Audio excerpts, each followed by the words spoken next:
Tonight, Roma Wines bring you Robert Taylor in The House in Cypress Canyon, a suspense play produced, edited, and directed for Roma Wines by William Spear.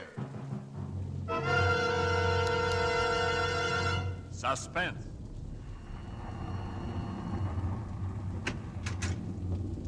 Merry Christmas, Jerry. How's the real estate business? Kind of early with your greeting, aren't you, Sam? Well, I got to get them in sometime. I may not see you again until next Christmas. If this real estate racket gets any crazy, I'll be dead by next Christmas. I'm glad you could get up here, though, Sam. What's on your mind, Jerry? You'll probably shoot me when you hear it, Sam, because I'm probably nuts. But doggone it, you're a detective and you're my pal, and I just had to tell somebody. Well, you sound like it's serious. That's just it. I don't know what it is, Sam, but... Now, listen, you know we're agents for a group of houses up in Cypress Canyon. Those places that were started before the war, never got finished. Oh, yeah. All they got in were the foundations, just concrete and a couple of beams. Well, they've been finished now. In fact, I'm putting up the for rent on the last of them today. What do you want? Police protection from the mob? Listen, Sam, this house that I'm talking about, it's got a number now, 2256. But before, when the men went back to work on it about 3 months ago, well, they just started when the foreman on the job brought me a shoebox that he'd found up on a beam. And this box had what do you call it, a manuscript in it, a story kind of, all written out. Yeah. Well, he gave me the thing. I read it. I didn't think much about it. I put it in my desk. But the other day, and I happened to drive by there, I saw the number on the house and what the house looked like. I thought of this manuscript. Well, I don't like it, that's all. There's something funny about it. Well, what's funny about it? Well, mind you, this thing was found in an unfinished house in Cypress Canyon. House that was only just started building. All right. Well, listen, Sam, I want to read it to you if you got the time, and you'll see what I mean. All right, shoot. Well, here's how it begins. To whom it may concern, my reasons for setting down on paper what follows here will be abundantly What follows clear. here will be abundantly clear to anyone into whose possession it may fall. First, let me say that I'm a very ordinary person. My name is James A. Woods. I'm 35 years old. By profession, a chemical engineer. My wife, Ellen, was a school teacher when I met and married her in Indiana 7 years ago. There's nothing in the past life of either one of us to suggest remotely any cause or reason for the dreadful thing that has invaded our lives. Our married life has been in no way different from that of millions of other average, reasonably happy, and congenial families. 3 months ago, I was ordered by my firm to take charge of a rather minor project in Los Angeles, Hollywood to be exact. The order was a sudden one. There'd been no time to secure accommodations, and conditions being what they are, the inevitable result was that until day before yesterday, we'd been living in the cramped quarters of one of those characteristic California motels. Needless to say, most of our spare time had been devoted to a search for something more permanent and comfortable, but the fruits of these efforts had been, financially and in every other way, a geometrical progression of discouragement. Until last Saturday afternoon, only 4 days before Christmas. We were driving into town on our way to a movie when Ellen saw it. Jim, look. What? That sign in front of that real estate office. Oh, yeah. But don't you see what it says? For rent, furnished, 2-bedroom house, close in, immediate occupancy. Yeah, Aren't you going to stop? Oh, Ellen, you know what a sign like that. It'd mean right out in plain sight in front of a real estate office. Oh, yeah, but Jim... Either they want $600 a month... We'll never know until we And if ask. it's any good at all, there are probably 50 people fighting for it right back there now. Well, honey, there's no harm in trying. Now, is there? You really want to go back? Oh, it's probably foolish, but what can we lose? Okay. Oh, darling, come on, cheer up. How do you know? Maybe our luck's changed. Maybe fate's going to give us a nice new house for a Christmas present.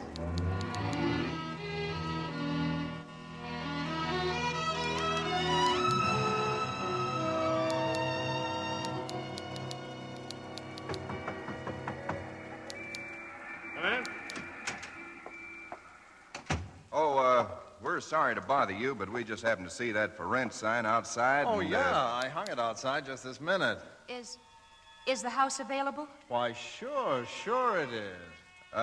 Let me introduce myself. My name is James A. Woods, and this is my wife, Ellen. How to do? Wow. Looks like it's fixing to rain. Yes, so it does, doesn't it?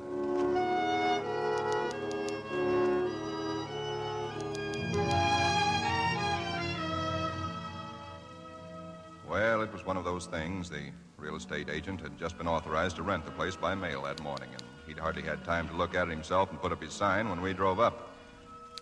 It was just an ordinary little California house about halfway up Cypress Canyon, number 2256. Just an ordinary, undistinguished little house. The agent didn't know much about it. Construction on it had been stopped by the war, and it had just been completed and furnished lately. It had been vacant while somebody's estate was being settled, and now it was owned by a bank in Sacramento. Of course, we didn't Got care this about key all in the that. mail along with the authorization to rent. Only one there is. Of course, you can have duplicates made. Yeah, seems to stick a little. Oh, no, there it is. Doesn't sound as though that door had ever been opened. Well, a little oil on the hinges will fix that all right. Oh, sure. Now, here's your living room. Furniture's a little dusty, of course. You gotta expect that. It's good furniture, though, you see? Benson Brothers. Yes, Now, over here's a little den. Panel, you see? Radio, fireplace. Really a very attractive little room, particularly for a man. Uh-huh, yeah. Now, the bedroom's off the living room here. Everything's all on one floor, you understand? It's quite nice, I think. Yes. You can see you get the morning sun here. There's a view of the canyon through these front windows. You got cross ventilation. That's about all there was to it. It wasn't the best place in the world. It was small and badly built, but what would you have done? We took it with as little inspection as that. It was the Saturday before Christmas.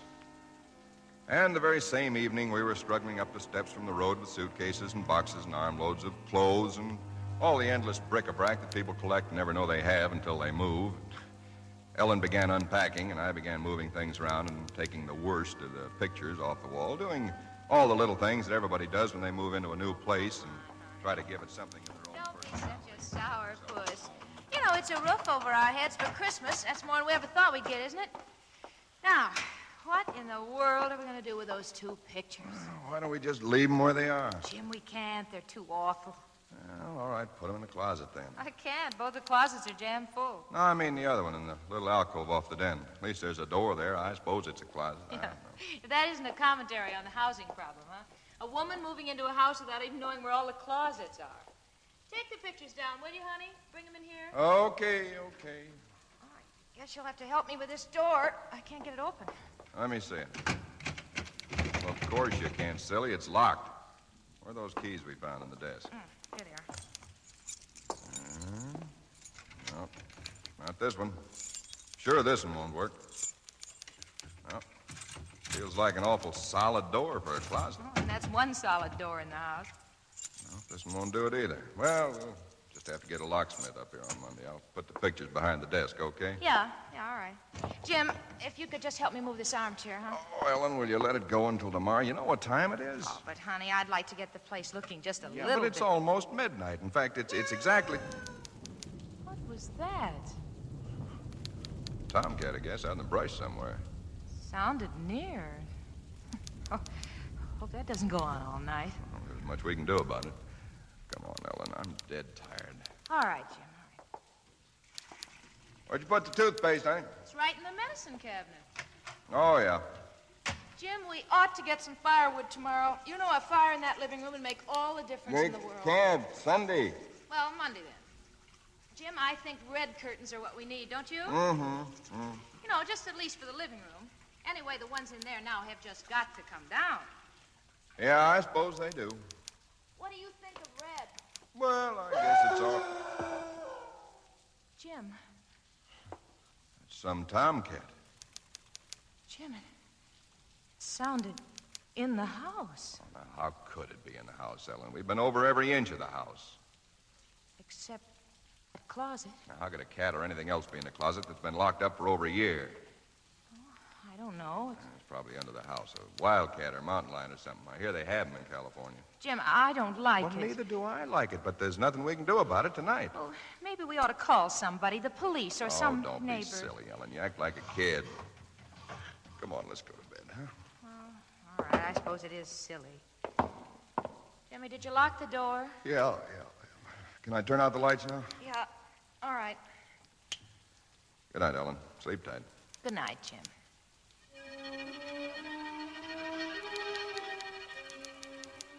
I don't know what time it was, perhaps an hour, perhaps only a half hour later. My mind was in that hazy borderland between sleep and a dream that's still part of consciousness. Then I was awake. Ellen, are you all right? Yes. Did you have a nightmare or something? No. I heard it, too. Well, that didn't sound like any cat. Put on the light. Yeah. It seemed to be out there, Jim, in the house somewhere. I'm going to look into this. Jim, you be careful. Come on. Where's my shotgun? In the den, I think. Jim. What? There's something wet What? Wet? running from under the closet door. Sticky. Ellen, don't touch it. I had to. Jim, it's blood.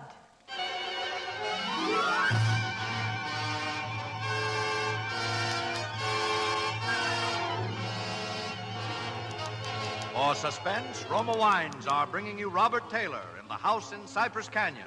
Roma Wines' presentation tonight in radio's outstanding theater of thrills, Suspense.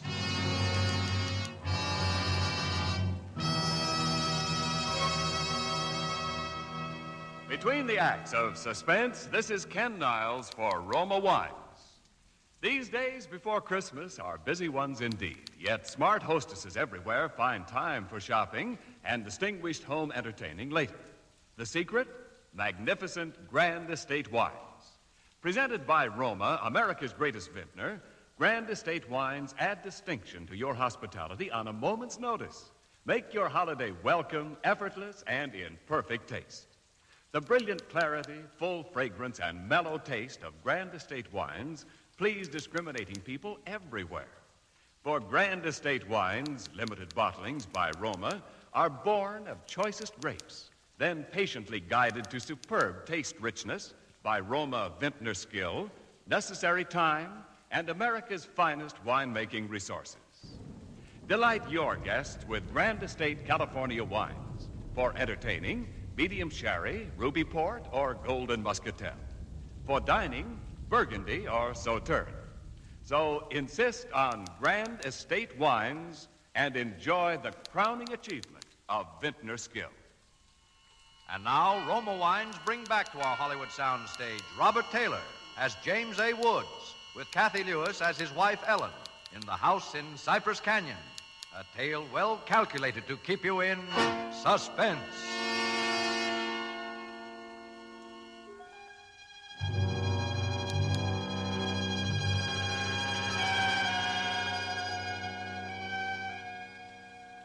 It cannot be too difficult to understand from the foregoing why I've taken the pains to set down in writing the events related here. To find in one's newly rented house a closet which cannot be opened is in itself certainly no great cause for alarm.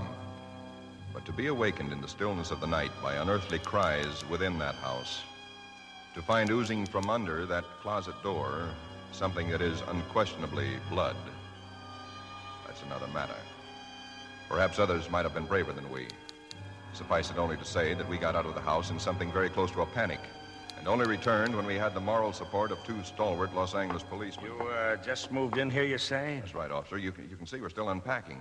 And the place has been empty right along before that? Yeah, I don't know much about that part of it. You could check all that with the real estate agent, though. Well, where is this closet? Oh, it's right in here, officer. And the blood is... Where? Where's the blood? Jim? Officer, I swear to you, there was blood on the floor less than an hour ago. I saw it. Uh-huh. It was running out from under that door. We heard that noise, and we got up, and then we saw it. The door was locked. Locked, huh? Oh, no, Well, it seems to be all right now. Hey, you folks aren't trying to be funny, are you? Isn't there anything in it? No, ma'am, there is not. Look, officer, we're reputable people. You can call my firm. They'll tell you all about me. There's nothing wrong with this closet. Walls are solid. No trapdoors. If you think I'm lying... I didn't say that, mister. Oh, you probably did hear some sort of a noise, and you got a little panicky, and, What about the blood? It got on my hand. It isn't there now, is it? Yes, Where? I feel it. Now, you folks just take it easy.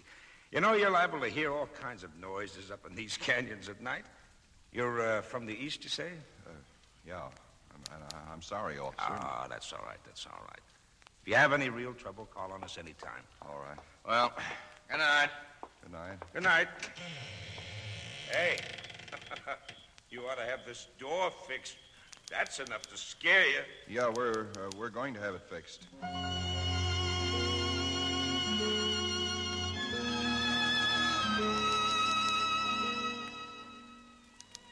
We didn't say much about it after that. There wasn't much that could be said. The next day, I went down to a lot and bought a little Christmas tree and some trimmings, and we tried to pretend we were cheerful, but there was an uneasiness between us that had never been there before. Ellen seemed tired and listless. Several times during the day, I noticed her washing her hands with a brush, scrubbing the one that had touched the blood. That night, we each took a sleeping pill and went to bed.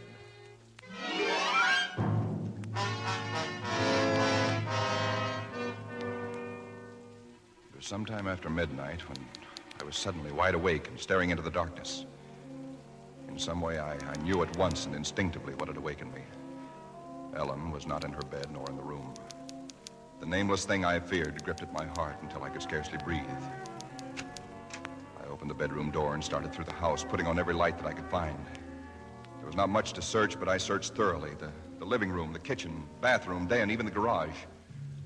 And all the time, the dread of looking where I knew at last I must look. For I think I knew from the very first time where I'd find her. It must have been a full minute that I stood before that closet door. Then, I opened it. She stood there rigid, her arms at her sides, the fingers extended like claws. Her hair was over her face, her eyes stared out of it. Her lips were drawn back in a grin like an animal at bay. For a moment, I was frozen with the horror of it. I stretched out my hand. Very deliberately, she turned her head and sunk her teeth until they met into the flesh of my forearm. I'd raised my hand to strike at her, but already she'd relaxed her hold and gone utterly limp. She would have fallen unless I'd caught her. I carried her into the bedroom and laid her on the bed. Strangely, at that moment, my only thought was how I might revive her. Until I saw that it was not a faint, but a sleep that she'd fallen into. A sleep as deep and heavy as though she'd been drugged. And so I left her. But for me, that night, there was no sleep.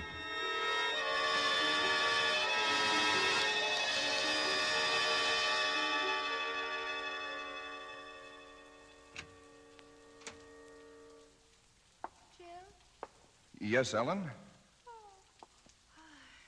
What are you doing up so early? Oh, I got a little restless. I'd make some coffee. Oh, I had the most wonderful sleep. And I feel so rested. Do you? Mm-hmm. Jim. What? What's the matter with your arm? Oh, I just heard it. Well, honey, it's terribly swollen. Let me see it. No, it's all right, Ellen. Oh, it isn't all right. You've got to see Dr. Wesley right away. Sure, I will. No, now you promised me, Jim, that you'll go the first thing this morning. How'd it happen? Why, there was a dog. A dog? Yeah, I heard him trying to chew through the screen door. I went out to chase him away, and he bit me. Well, you mean there's all that racket and I didn't even wake up? No, Ellen, you didn't even wake up.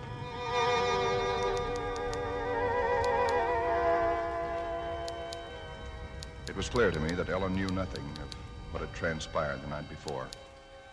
I went to my office that morning and made a pretense of going over routine business, if only to restore my mind to some semblance of calm by the sight and sound of common, familiar things. Pain in my arm had become a persistent, dull throbbing. I made a late appointment with Dr. Wesley. He treated my arm with something of an arched eyebrow, and he said, "Well, I've never seen anything quite like it before. That is such a rapid onset of infection."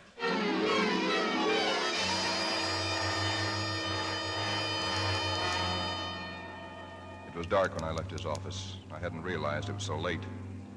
Driving home, my car seemed sluggish until I saw the needle on the dashboard and realized that I was pushing it to the utmost of its speed. That I was racing home to prevent something before it was too late, before the darkness had conspired against me. for somehow I already knew with certainty that it was the darkness and the night that I had to fear. The curves of the canyon seemed endless. And then the cold fear leaped up inside me. My house, too, was dark. I went slowly up the stone steps from the road, looking, praying for some sign of light or life. There was none. The house was empty. Ellen was gone. I looked with the same self-torturing thoroughness, and in that closet first of all, knowing as I did so that it was hopeless. And so, alone in that empty house, I waited, powerless and helpless now, deadened in thought and will, empty as the house itself, save only for the overwhelming sense of a terrible foreboding. For some time in the early hours of the morning, I snapped on the radio, shortwave. Why? Surely a minor question now. I only know that I did. And then I heard it. Car 58, car 58, go to Laurel Canyon, the 4000 block. A report that a man has been injured or attacked. Condition thought to be critical. Ambulance will follow.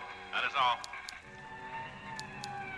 I was there almost before the police, edging my way through the little crowd, staring down at the man lying there in his white uniform under the streetlight. Yeah, the milkman, poor guy. I heard him scream, but when I got here, he was just like this. There's All nothing right, on it. stand back, stand back. Please, please stand back. Well, you again. I heard it on the radio. I lived just down the road. Yeah, I remember. What happened? Well, take a look. Maybe you can tell us. He was dead. And he was lying on his back. And his throat had been torn out, as though by the fangs of some wild animal.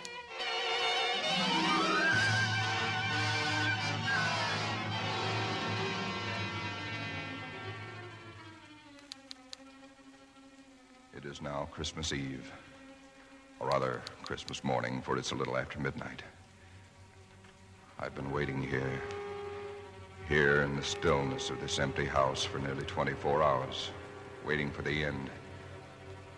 Already once tonight I've heard that dreadful wailing cry somewhere in the hills. I've nailed up the closet door, but that I know is childish and useless.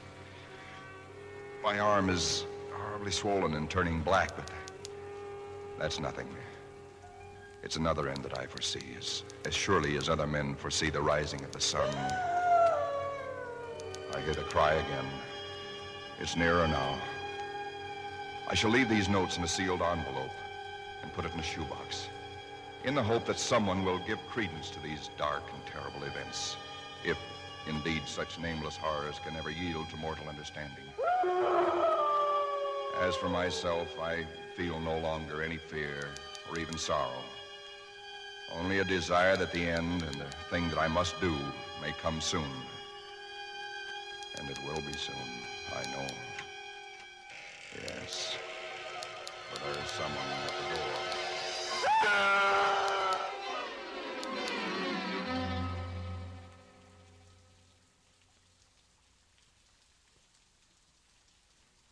Someone at the door.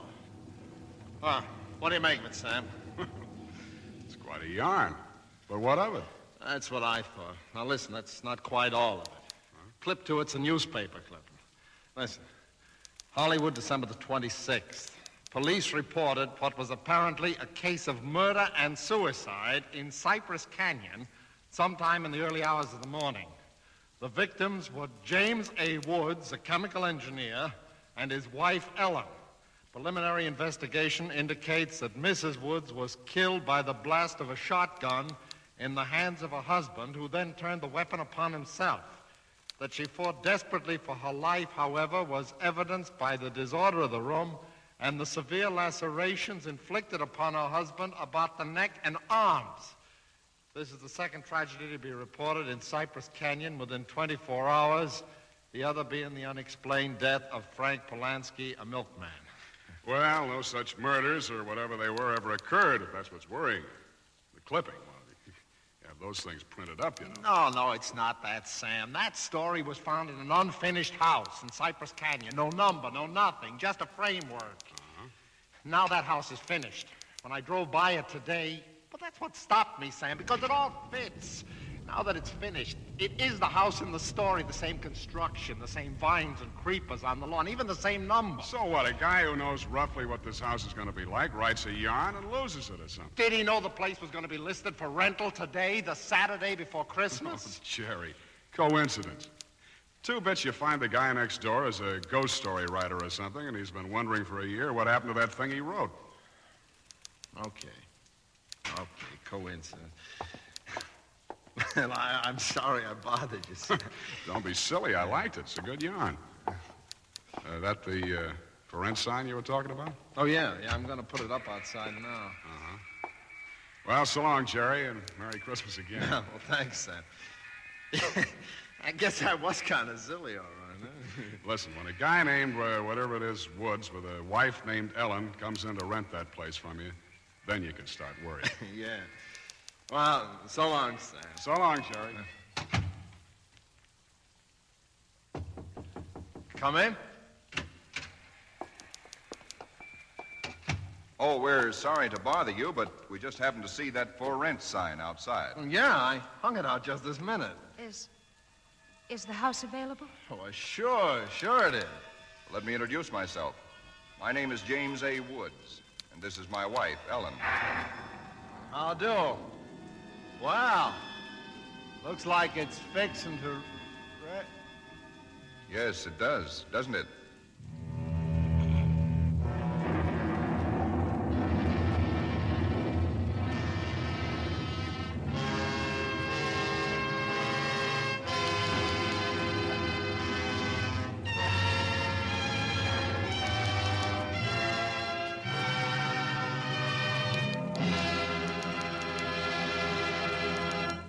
Suspense. Presented by Roma Wines, R-O-M-A, Roma Wines, selected for your pleasure from the world's greatest reserves of fine wines. Tonight's show marks the 3rd birthday of Suspense on the air, and this is Ken Niles asking our star of the evening, Robert Taylor, to help us celebrate. Why didn't you tell me before, Ken? If I'd only known, I'd have baked a cake. Well, Bob, all Suspense parties are surprise parties. As an old hand on Suspense, you know that in our plays, the tables are usually turned on the star. So tonight, although it's our birthday, we're going to give you a present. Here it is, a gift basket of Grand Estate California wines from Roma, America's greatest vintner, to our distinguished anniversary guest, Robert Taylor. Thanks, Ken. You turn a nice table. And you can set a nice table with Grand Estate Burgundy in your basket, Bob. For Grand Estate Burgundy means rare dining pleasure, adds memorable distinction to holiday dinner. Even everyday meals are outstanding in taste when Grand Estate Burgundy is served. Yes, all Grand Estate wines presented by Roma are limited bottlings of outstanding taste excellence. That I know about Grand Estate wines, Ken. But did you know that for Grand Estate wines, Roma selects only the choicest grapes? Then the ancient skill of Roma master vintners, necessary time, and America's finest winemaking resources guide the cuvée of this grape treasure to rich taste luxury. That's why discriminating wine users everywhere look to Grand Estate wines as the crowning achievement of vintner skill. Reason enough. And now, Ken, who's all set to star on Suspense next Thursday? It's that very wonderful actress and wonderful girl, Miss Susan Peters. Susan will appear as a young lady in straitened circumstances who finds herself mistaken for a very rich young lady and who is forced into continuing the deception with murder as a result. I'll certainly make it a point to listen. And before I go, I'd like to thank this really great company of actors who have played with me tonight, and particularly Cathy Lewis, who played Ellen. Thank you, Bob. Tonight's original suspense play was written by Robert L. Richards. Next Thursday, same time, you will hear Miss Susan Peters as star of Suspense. Produced by William Spear for the Roma Wine Company of Fresno, California. This is CBS, the Columbia Broadcasting System.